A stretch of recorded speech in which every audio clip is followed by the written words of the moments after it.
Olá pessoal, aqui é o evangelista Jefferson Vicente para mais uma pré-aula da nossa revista da editora Betel. A nossa lição de hoje é a lição de número 2, cujo título é O Fundamento e a Edificação da Igreja. Irmãos, é com grande alegria que nós vemos dar continuidade para a nossa revista desse trimestre, que fala sobre a igreja. Nós já fizemos uma primeira lição, conseguimos publicar com bastante antecedência, vamos fazer a mesma coisa na segunda lição e pretendemos manter esse ritmo aí até o final desse trimestre. E antes de nós entrarmos na nossa lição propriamente dita, eu gostaria de pedir para você curtir esse vídeo. Eu gostaria de pedir para você que também não é inscrito no canal, se inscreva no canal. Você que já é inscrito, não esqueça de ativar o sininho para você receber uma nova notificação todas as vezes que nós enviarmos um vídeo novo. E gostaria de pedir para todos vocês que comentassem esse vídeo, mas comentem com prodigalidade, podem comentar à vontade. E isso por quê? Porque eu gostaria muito que vocês colocassem dúvidas, gostaria muito que vocês colocassem sugestão de assuntos que a gente pode aprofundar, porque todo sábado às 17 horas, 5 horas da tarde, eu gostaria de fazer um vídeo, uma live, tirando essas dúvidas, respondendo essas perguntas, aprofundando esses assuntos que vocês pediram para a gente aprofundar. Você também que discorda de alguma coisa que eu falei, coloca também para eu ter a oportunidade de colocar meu ponto de vista e de repente para alguém que está assistindo pegar a sua opinião junto com a minha e formular aí uma opinião própria dessa pessoa. Então eu peço que vocês não deixem de comentar esse vídeo, tá bom? Outra coisa também, antes de entrarmos na nossa lição propriamente dita, eu gostaria de fazer uma breve retrospectiva da lição anterior e relembrá-los alguns conceitos fundamentais que eu tenho certeza que serão muito importantes para ficar firme na memória de vocês. Primeiro de tudo, é relembrar que o estudo da igreja, ele é um estudo específico da teologia sistemática, ou seja, uma cadeira de seminário, e o nome dessa cadeira é Eclesiologia.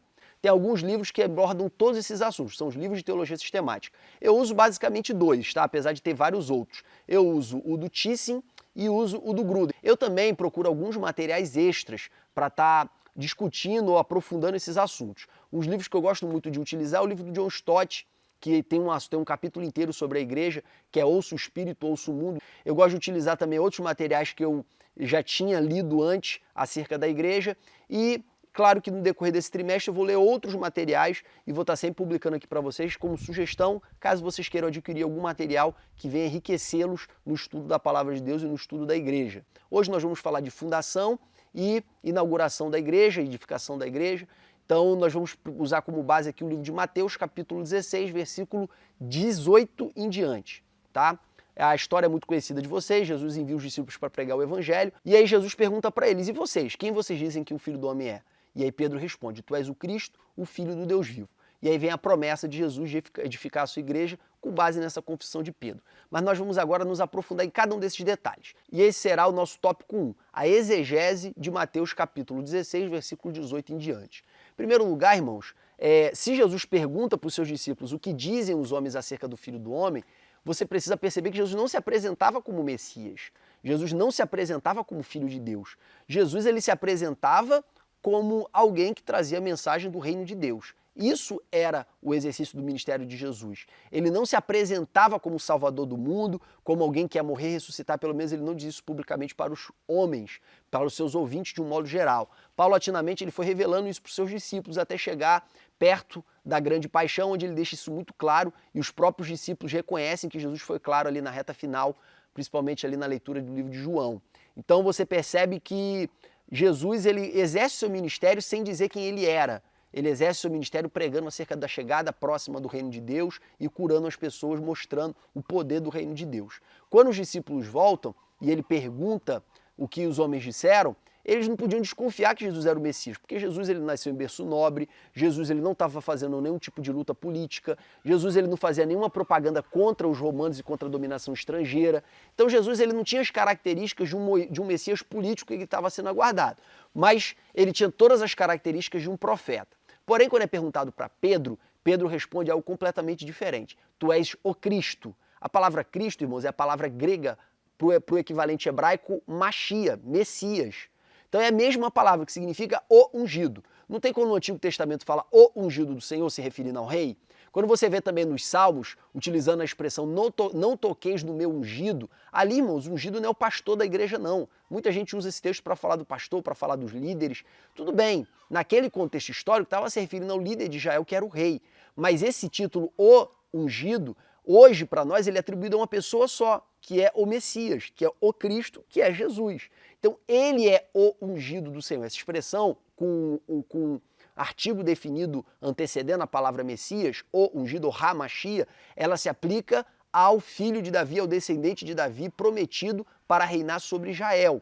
Então, quando Pedro diz, tu és o Cristo, o que o Pedro estava dizendo é, tu és o Messias prometido, tu és o nosso rei. É isso que Pedro está dizendo. É interessante se observar também que o cego de Jericó, apesar de não ter uma pregação ostensiva dizendo que Jesus era o Messias, o cego de Jericó, por todos os milagres que Jesus fazia, ele o reconheceu como filho de Davi. É muito interessante também você ver a mulher cananeia gritando, Jesus, filho de Davi, tenha compaixão de mim. Irmão, se ela era estrangeira, não tinha sentido nenhum ela gritar, Jesus, filho de Davi, tenha compaixão de mim. Porque ela estava dizendo, Jesus, rei do país aqui do lado, tenha compaixão de mim. Então, enquanto Jesus não era rei dela, era só rei do país do lado, Jesus ele nem deu ouvidos para ela, ele continuou andando. Só que a mulher incomodou tanto que os discípulos foram falar para ele, mestre, despede essa mulher, porque ela está gritando muito atrás de nós. E aí a Bíblia diz, irmãos, que ela prostrando-se o adorou e disse, mestre, tenha misericórdia da minha filha que ela está terrivelmente endemoniada. Então quando ela se prostra e se humilha, aí Jesus já não é mais o filho de Davi, o rei do país vizinho. Jesus agora era senhor da vida dela. E aí ela está liberada para receber o milagre. E aí Jesus aperta ela um pouquinho mais para ver se ela realmente estava sujeita ao seu senhorio e questiona, convém tirar da mesa das crianças e deitar os cachorrinhos? Quem eram as criancinhas ali, irmãos, nessa figura de linguagem utilizada por Jesus? Era o povo de Israel, o povo para o qual ele veio para ser rei.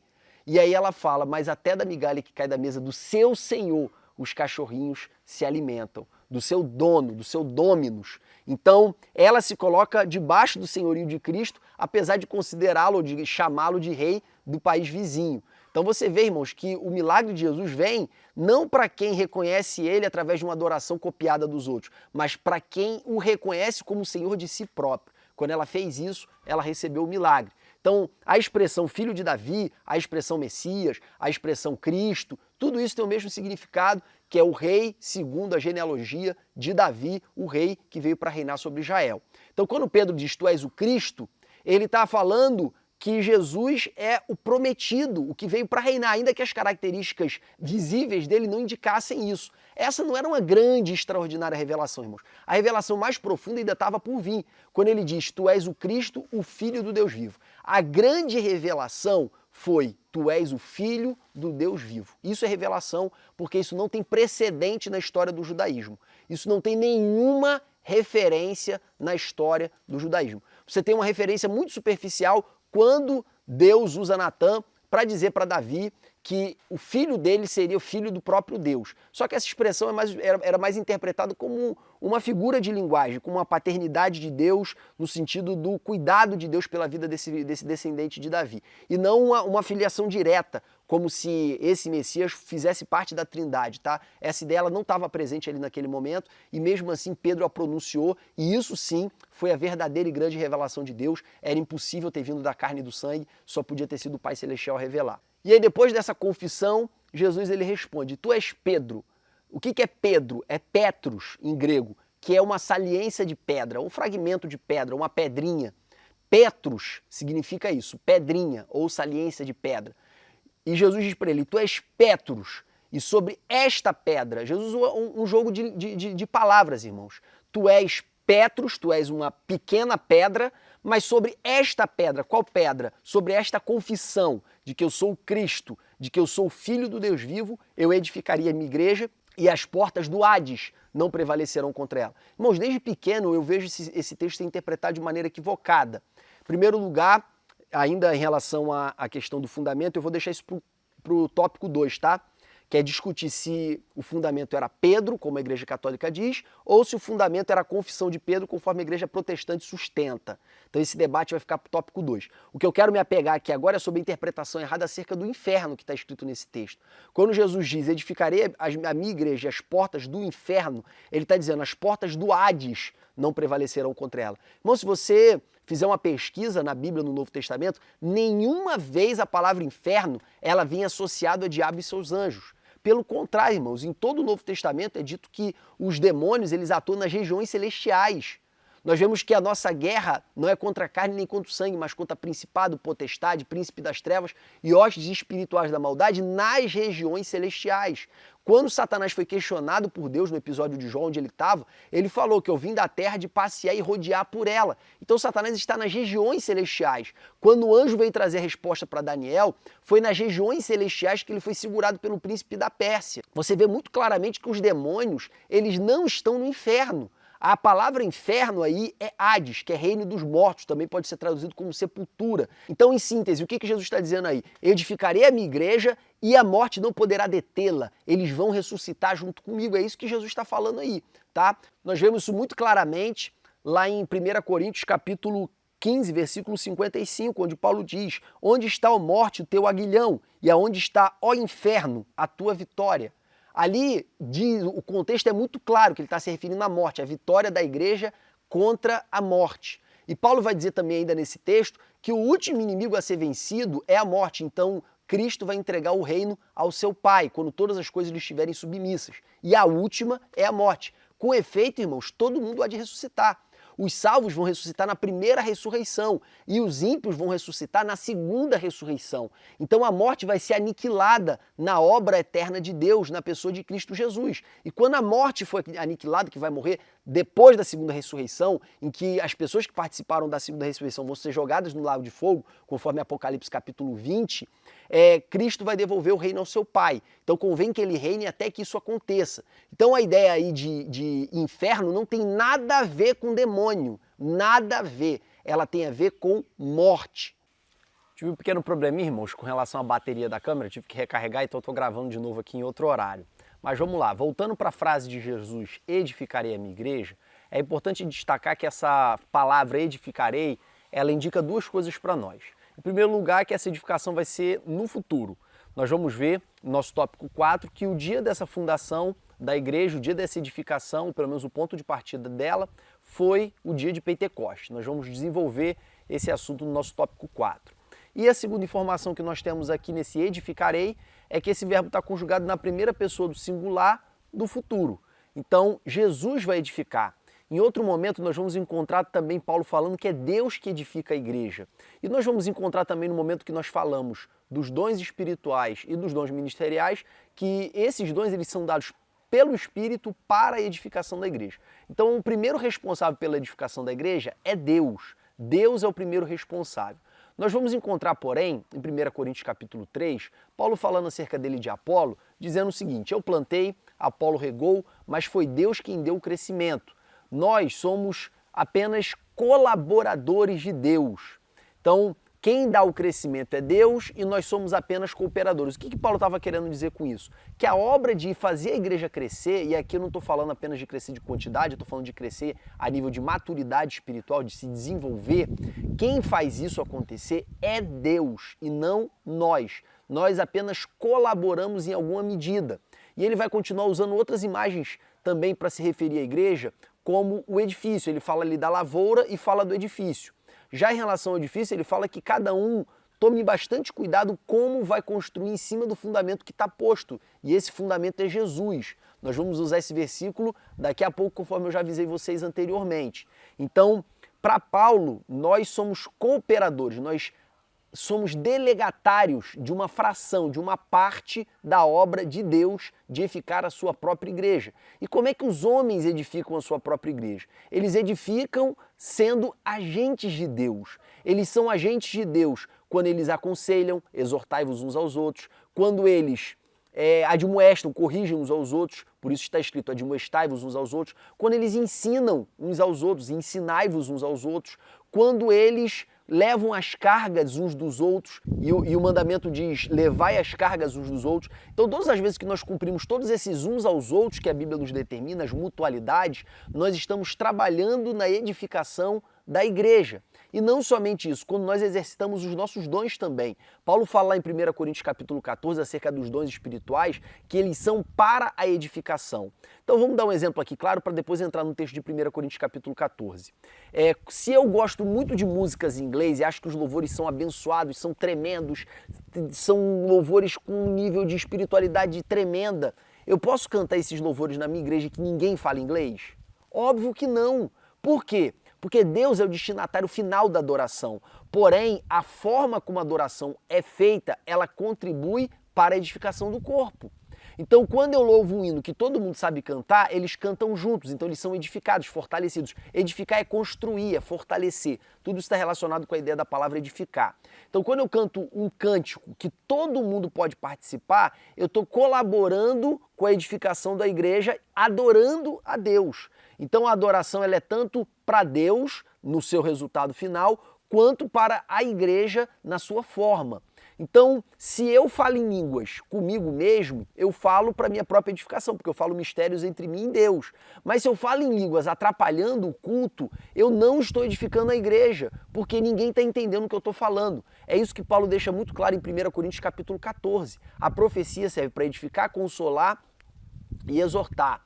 E a língua, ela serve para edificar quem fala. Então, se você for falar em línguas em público, ainda mais naquela época que não tinha caixa de som e microfone, por favor, fale consigo e com Deus, ou que haja intérprete. Porque não adianta eu falar 1 milhão de palavras que ninguém entende, porque senão eu não estou edificando a igreja, eu estou só edificando a mim mesmo, estou atrapalhando as pessoas de serem edificadas pela profecia. Ali fica muito claro que Paulo está relacionando a profecia ali, a palavra revelada de Deus, tanto por intermédio das Escrituras, quanto por intermédio da revelação direta que nós já conhecemos bem, nós que somos pentecostais. E aí ele culmina no versículo 26 dizendo, quando vocês se reúnem, um tem salmo, outro tem cântico, outro tem língua, outro tem interpretação, façais tudo para a edificação. Se não for para edificação, não faça em público, não faça em grupo. O momento de estar em grupo é o momento da reedificação do corpo, edificação e participação de todos. Uma segunda questão também relevante acerca dos dons são os dons ministeriais. Eu vou estar fazendo uma distinção muito clara, ou mais clara sobre isso, irmãos, quando nós falarmos acerca da organização da igreja. Os dons ministeriais são os dons de serviço. Apóstolos, profetas, pastores, mestres, evangelistas e outros ministérios mais que trabalham para a edificação do corpo de Cristo. A Bíblia é muito clara ao dizer que é para a edificação do corpo, conforme está escrito lá em Efésios capítulo 4, versículo 11 em diante. Então todos os ministérios eles servem para a edificação do corpo. Ele não serve para o ministro se enriquecer, ele não serve para o ministro ficar mais poderoso, ele não serve para o ministro ocupar posições de destaque na sociedade, ele não serve para o ministro conseguir uma vaga com o vereador da cidade por causa do ministério, porque a pessoa pode conseguir uma vaga de vereador na cidade, ou melhor dizendo, uma vaga de assessor na cidade, por ser uma pessoa relacionada à política, um cristão político. Mas ele não pode, por ser ministro, usufruir desse cargo porque ele está fazendo mau uso do seu próprio ministério. Então, os ministérios, eles são para edificar a igreja. Então, o mestre também, aqui eu pego muito no pé dos mestres, porque são os mestres que estão me ouvindo agora. Os mestres, eles não estudam a Bíblia, não vão para o seminário, não pegam seus livros de teologia sistemática, de história da igreja e de tudo mais, para colocar os seus alunos contra o pastor. Isso não é o trabalho do mestre, irmão. Se você está ressentido com alguma coisa que o seu pastor está fazendo de errado, chama ele entre tu e ele somente e corrige ele, admoesta ele. Essa é a sua missão.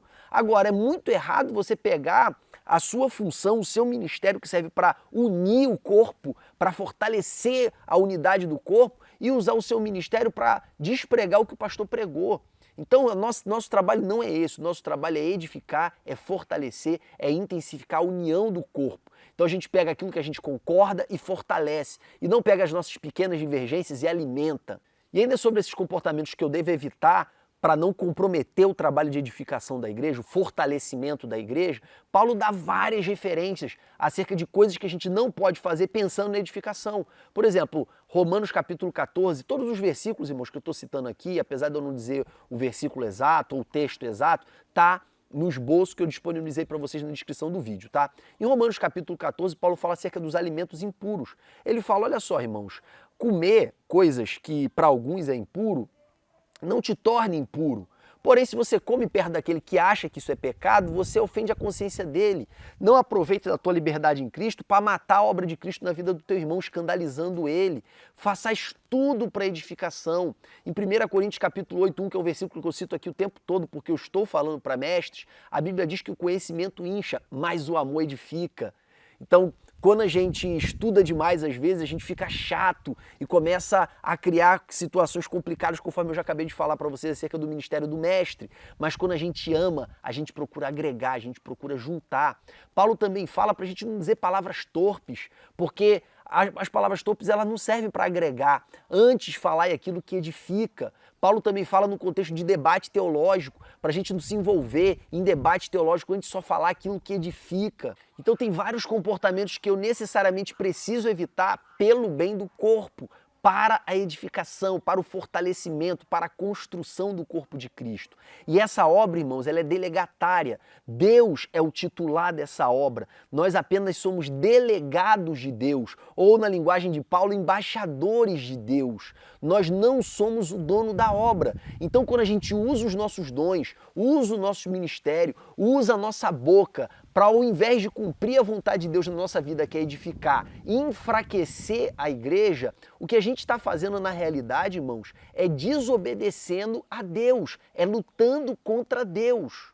A obra de Deus é edificar a igreja. Cristo falou, a minha comida e a minha bebida é fazer a vontade do meu Pai. E qual é a vontade do Pai, irmãos? Edificar a igreja. Cristo morreu para purificar, santificar, lavar a igreja, conforme Efésios capítulo 5, versículo 25 e diante. Então essa obra de Cristo, ela não pode ser atrapalhada por nós, pelo contrário, nós devemos ser colaboradores nessa missão. Como Paulo era. Olha o que está escrito em Colossenses capítulo 1, versículo 24 em diante. Regozijo-me, preste atenção nisso, me alegro agora no que padeço por vós e na minha carne cumpro o resto das aflições de Cristo, pelo seu corpo que é a igreja. Ele se alegra de padecer por amor ao corpo, por amor à igreja, da qual eu estou feito ministro, segundo a dispensação de Deus, que me foi concedida para convosco, para cumprir a palavra de Deus,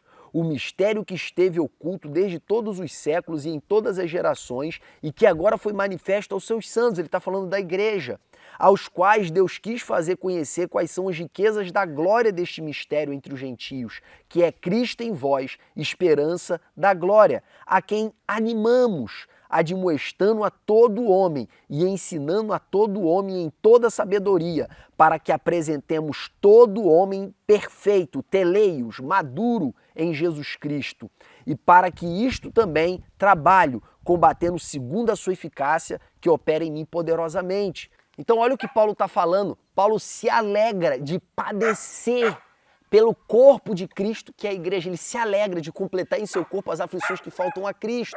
E mais, além dele se alegrar nisso, ele dedica a sua vida a essa obra, ensinando, admoestando a todo homem, para apresentar todo homem diante de Deus, perfeito em Cristo, ou maduro em Cristo, segundo não a sua própria capacidade, mas o poder eficaz que nele opera.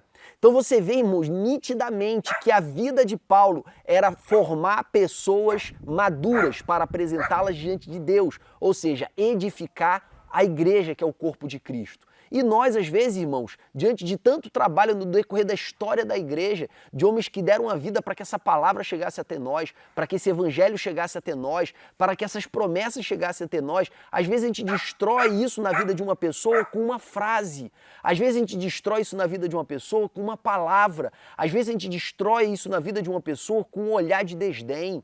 Então é muito importante, irmãos, a gente estar sempre atento, preocupados em não fazermos as coisas que atrapalham a obra de Deus de edificar a sua igreja, de fortalecer a sua igreja, não machucando, magoando as pessoas. E por outro lado também, não causando divisões, não causando separação, e sim trabalhando para construir a união da igreja. Na semana que vem nós vamos falar acerca das imagens da igreja. Uma das imagens da igreja, a principal de todas elas, é a imagem da família. Então a gente tem que trabalhar para construir uma igreja que seja uma família. E ninguém faz isso, irmãos, sem investir amor e dedicação a todos os membros do corpo e sem colocar divisão.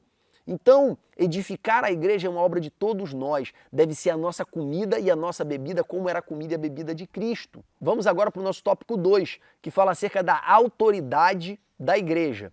Irmãos, quando Jesus falou para Pedro, tu és Pedro e sobre esta pedra edificarei a minha igreja e as portas do inferno não prevalecerão contra ela, ele falou algo mais. Eu também, Pedro, estou te dando as chaves do reino de Deus. E tudo que ligares na terra será ligado no céu. E tudo que desligares na terra será desligado no céu. Nós vamos entender, irmãos, que esse poder das chaves foi atribuído para Pedro, mas não somente para ele. Em Mateus capítulo 18, a partir do versículo 15, Jesus fala, quando o teu irmão pecar contra ti, vai até ele, entre tu e ele somente, e repreende o teu irmão. Se ele se arrepender, você ganhou o seu irmão, então você vai para ganhá-lo. Se ele não te ouvir, leva 2 ou 3 testemunhas. Se ele não ouvir, leva a igreja. Se ele não ouvir a igreja, tratai como publicano e pecador. Porque tudo que vocês ligarem na terra será ligado no céu, e tudo que vocês desligarem na terra será desligado no céu. O que Jesus está falando ali já não é mais só para Pedro, agora é para todos. Se vocês desligarem uma pessoa do reino de Deus, ela vai ser desligada. Se vocês conectarem uma pessoa ao reino de Deus, ela vai ser conectada. E aí você vê que Jesus conclui assim, porque estarei convosco, porque estarei convosco. Então a nossa autoridade de ligar e desligar é porque a própria presença de Jesus está conosco. É aquele célebre versículo, aonde tiver 2 ou 3 reunidos no meu nome, eu estarei. Então a chancela vem do próprio Jesus. Depois nós vamos ver em João capítulo 20, versículo 21, 22, aqueles versículos ali, Jesus falando, olha só, da mesma maneira como eu fui enviado, eu envio a vós. E ele sopra neles e dá o Espírito Santo. E conclui dizendo, a quem vocês perdoarem os pecados será perdoado, e a quem vocês retiverem será retido. Olha o tamanho da autoridade da igreja. A igreja tem a autoridade de conectar as pessoas no céu e desconectar as pessoas do céu, irmãos. Isso é muito sério. Nós vamos encontrar um desdobramento disso em 1 Coríntios capítulo 5, quando Paulo encontra um jovem dentro da igreja que estava se relacionando com a sua madrasta. Paulo fica indignado com aquilo e fala, olha só, eu mesmo, ainda que ausente, estou com o Espírito presente, eu juntamente com vós, já entreguei este tal nas mãos do Satanás, para que ele aprenda a não pecar, não fazer uma barbaridade dessa. E Paulo continua dizendo que nós temos que nos alimpar de todo o fermento velho, porque Jesus é a nossa Páscoa. Ele fala, vocês não se envergonhem de ter alguém praticando isso no meio de vocês. E ele avança, eu não falo para vocês se desviarem dos adúlteros, prostitutos, pecadores desse mundo, porque senão vocês teriam que sair do mundo. Mas todos aqueles que se dizem cristãos, se dizem discípulos, se dizem servos de Deus e praticam essas coisas, com estes nem comais, com estes nem comais. E ele fala uma palavra-chave no começo do capítulo seguinte, para que o corpo sofra e a alma seja salva. Então aqui vão os objetivos que deixam transparecer esse texto. Em primeiro lugar, é para gerar arrependimento para quem está com a mente cauterizada. Às vezes a pessoa se acostumou com o pecado e a consciência dela nem mais acusa ela. Então é preciso que ela tome um choque de realidade. A Bíblia fala em Hebreus capítulo 12 que eu corrijo e disciplino todo aquele que eu amo. Então, se Deus disciplina aquele que ele ama, a igreja também tem que disciplinar aquela que ele ama. Então, se uma pessoa está com a mente cauterizada, vivendo no pecado, ela precisa ser disciplinada. E o caminho da disciplina é entregue nas mãos de Satanás e pare de conviver com essa pessoa, em nome de Jesus. Um segundo texto que nós vamos encontrar em 2 Tessalonicenses capítulo 3, em que Paulo fala acerca de algumas pessoas daquela igreja que estavam falando que Jesus ia voltar logo e por isso não queriam trabalhar, não queriam fazer nada. E aí o que acontece? Paulo fala, ó, tirai no meio de vós essas pessoas que andam desordenadamente. Não foi esse o exemplo que eu dei. Estando entre vós, ainda que eu tivesse direito, eu não usufruí do dinheiro de vocês, antes trabalhei dia e noite para vos deixar o exemplo. Então todo aquele que tiver entre vós que está andando desordenadamente, com os tais nem comais. Você vê que comer junto, irmão, estava no cerne do relacionamento da igreja primitiva. Quando você vai lá em Atos capítulo 2, falam que eles se reuniam para partir o pão todos os dias. Partir o pão é comunhão, a ceia é comunhão. Há um indicativo de que esse partir o pão aí é participar da ceia.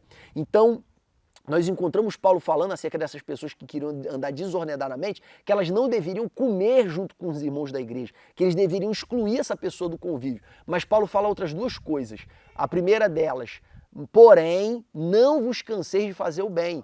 Ou seja, você não deixa de ajudar essa pessoa porque você deixou de entender a necessidade do outro. Você deixou de fazer isso para aplicá-lo a uma disciplina. Segundo ponto, vocês também não devem os desprezar para sempre. Antes, tratai-o como um irmão. Vocês estão disciplinando ele como a um irmão.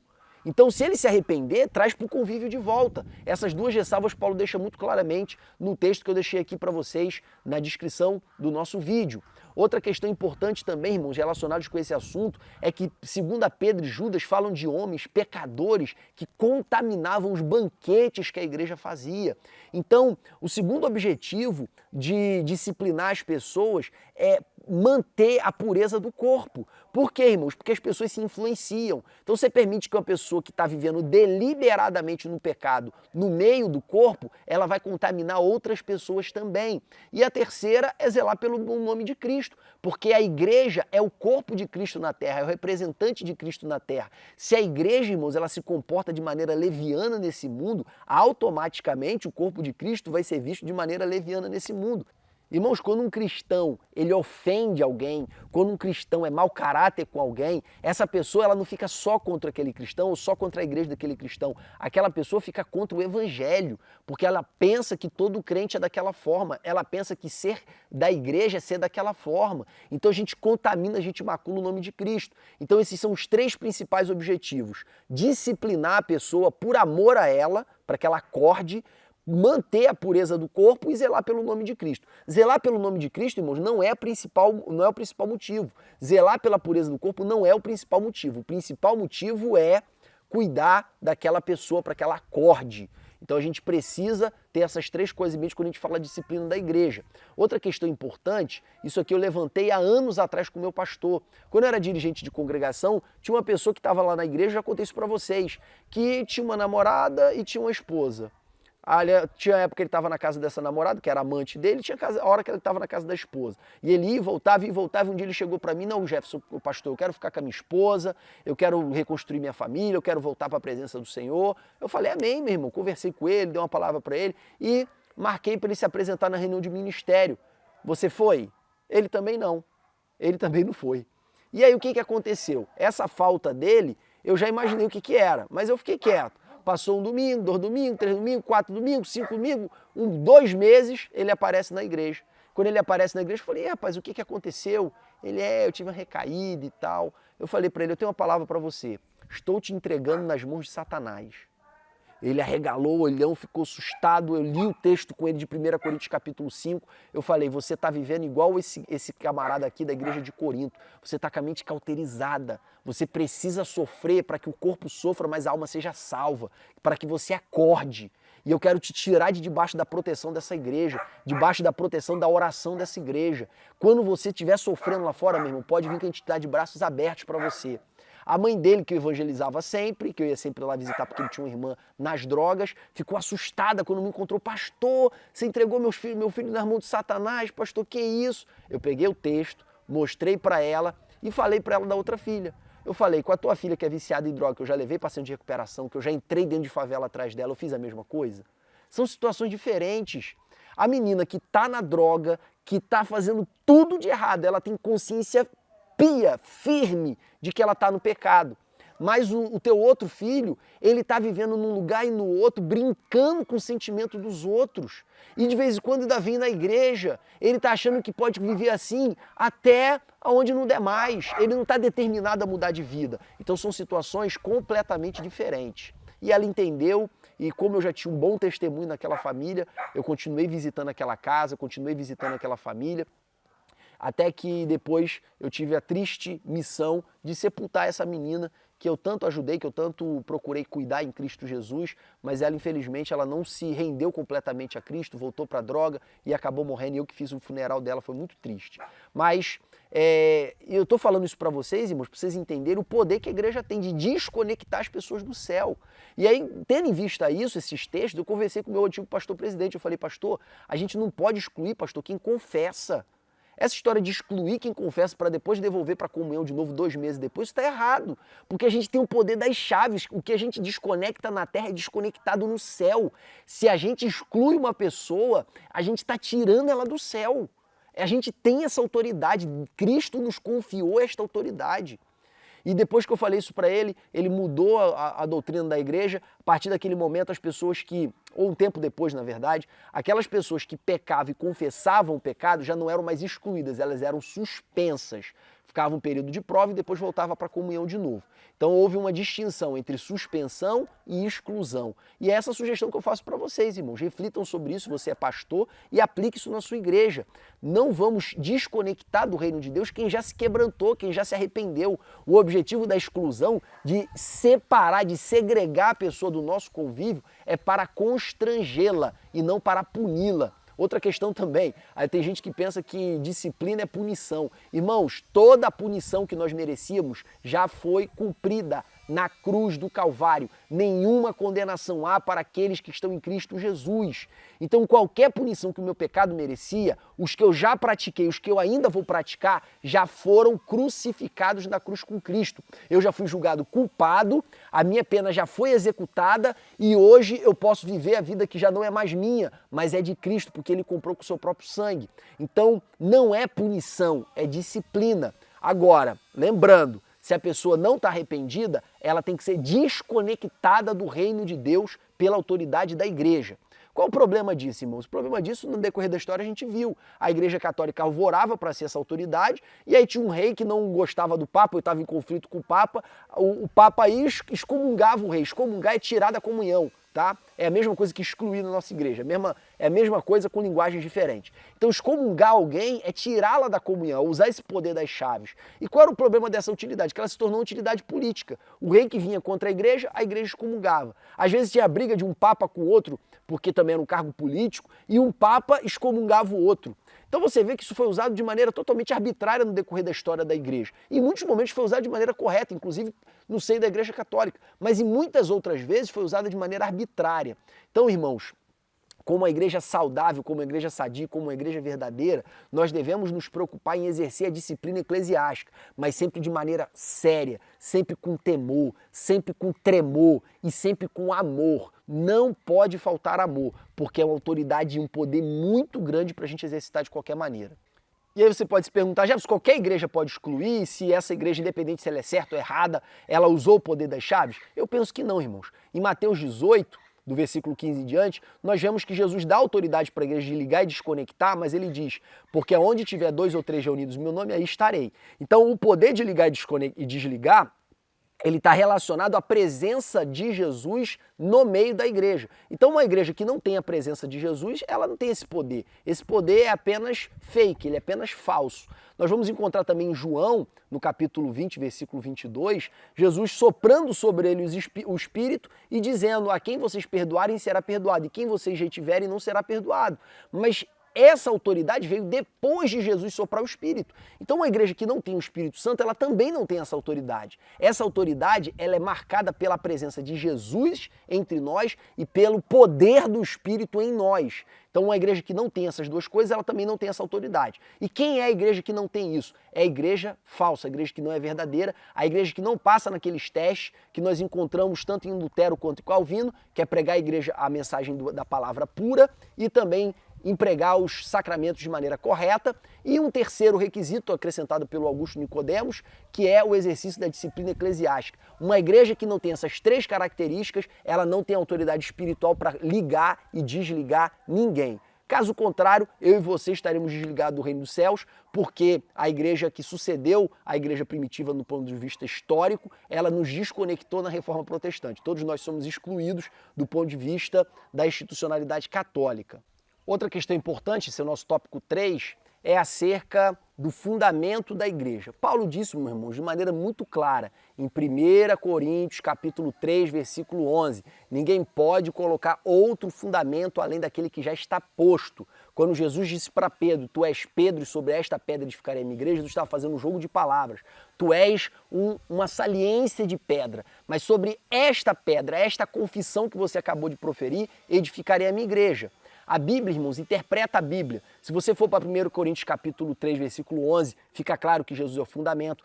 Todos os textos do Novo Testamento que apresentam a referência entre pedra e seres humanos, ou elas se aplicam a Jesus, ou o próprio Pedro estende esse título a toda a igreja. Ele fala que Cristo é a pedra viva, a pedra que os edificadores rejeitaram, a pedra angular de esquina, e nós também somos pedras vivas e formamos o edifício de Deus. Então, Cristo é essa pedra viva proeminente, que se tornou o fundamento, a base, e nós pequenas pedras vivas como tijolos dentro de uma construção. Então, se de fato a gente vai supor que a Igreja Católica esteja correta, e Pedro é a pedra, ele próprio estendeu essa autoridade de ser pedra para todos os irmãos, chamando todos de pedras vivas, e atribuindo essa mesma imagem para Cristo, e atribuindo a Cristo a função de ser a pedra fundamental, a pedra angular de esquina. Tem vários outros textos, irmãos, que falam de Cristo como essa pedra de esquina, essa rocha de escândalo.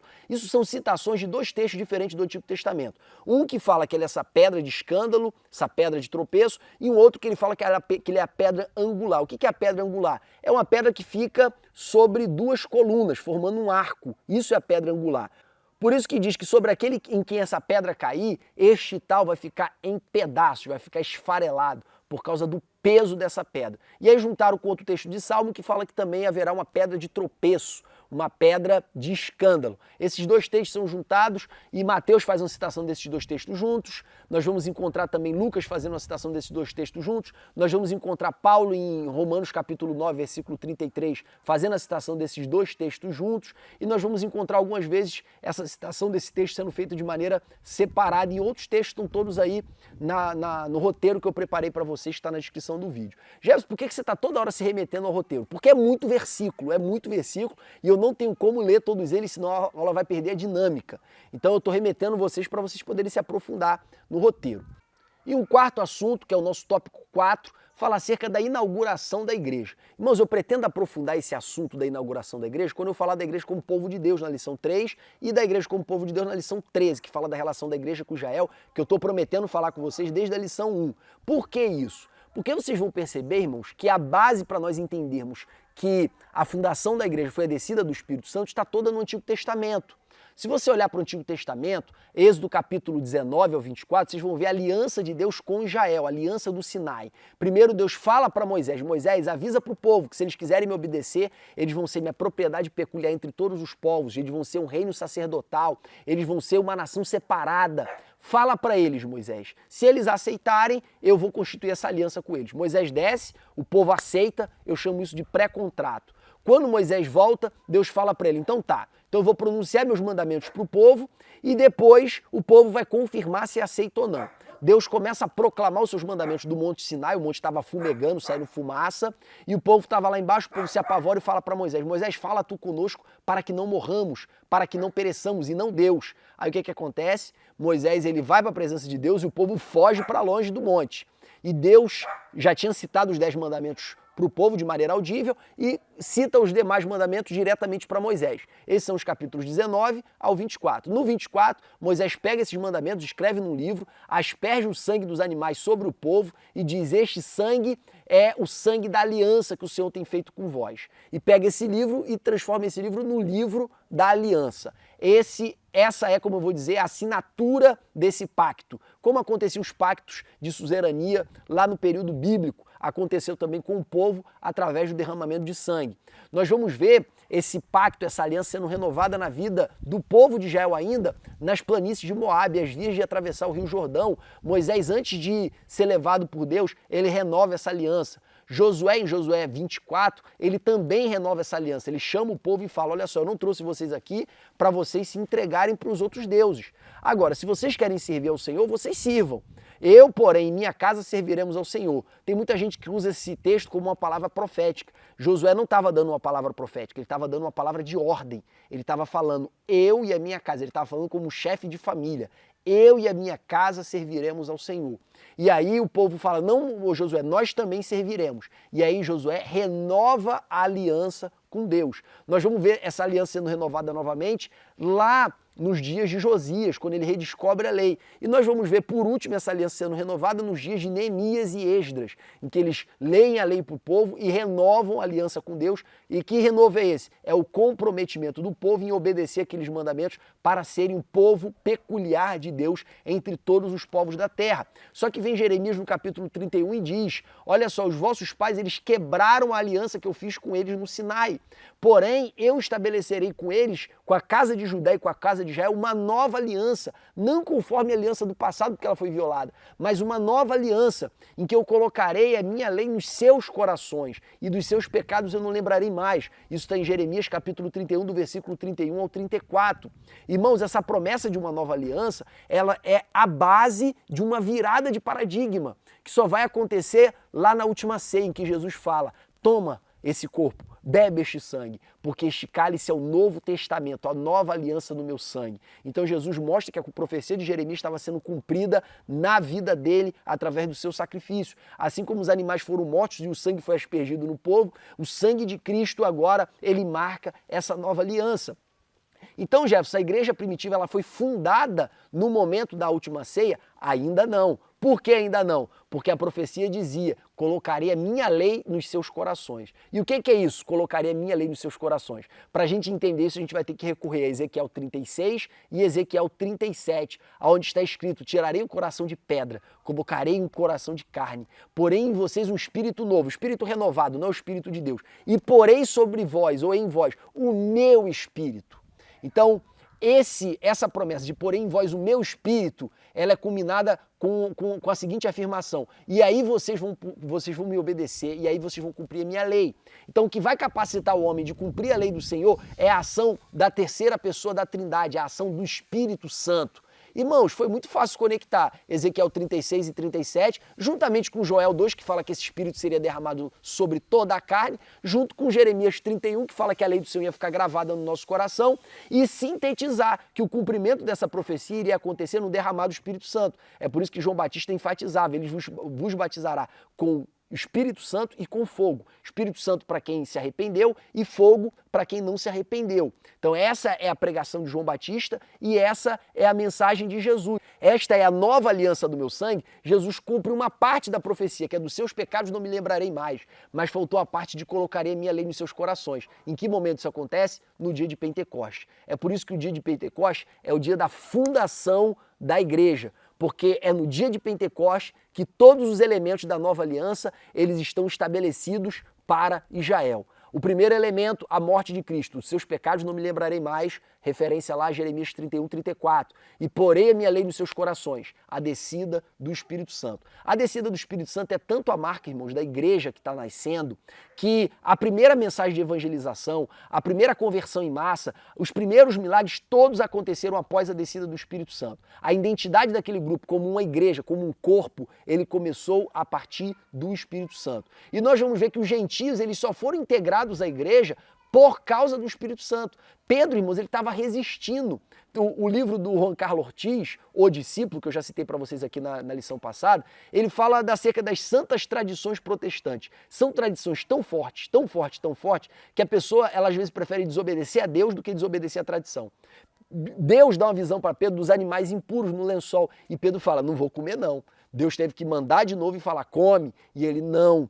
Deus teve que mandar a terceira vez e falar, come, e ele não. Aí Deus falou, não repute por impuro aquilo que eu purifiquei. Mesmo assim, Pedro não queria ir para a casa de Cornélio. Quando Pedro só foi porque os enviados de Cornélio chamaram na porta e não tinha para onde correr. Aí Pedro chega lá, quando Pedro chega lá, em vez de ser cortês e gentil, Pedro fala, vocês sabem que não convém que eu entre aqui dentro, né? Vocês sabem muito bem disso. Irmão, se alguém chega assim falando na sua casa, você bota para fora. Mas Cornélio estava tão sedento da palavra de Deus que ele aceitou essa grosseria de Pedro. E aí Pedro começa a falar no meio da pregação, antes de falar de lei, antes de falar de Moisés, antes de falar de circuncisão, o Espírito Santo desce. Quando o Espírito Santo desce, Pedro fala, se Deus já batizou com o Espírito Santo, quem sou eu para negar o batismo com água? E aí, nesse momento, a igreja de Jerusalém, ela se estende para alcançar também os gentios. Nós já tínhamos visto também Filipe batizando o eunuco também era um estrangeiro. Nós vimos também posteriormente, em Atos capítulo 13, acerca da fundação da igreja de Antioquia, que provavelmente aconteceu a partir daquelas pessoas que ouviam essas pregações em Jerusalém e aonde elas chegavam, elas compartilhavam esse evangelho.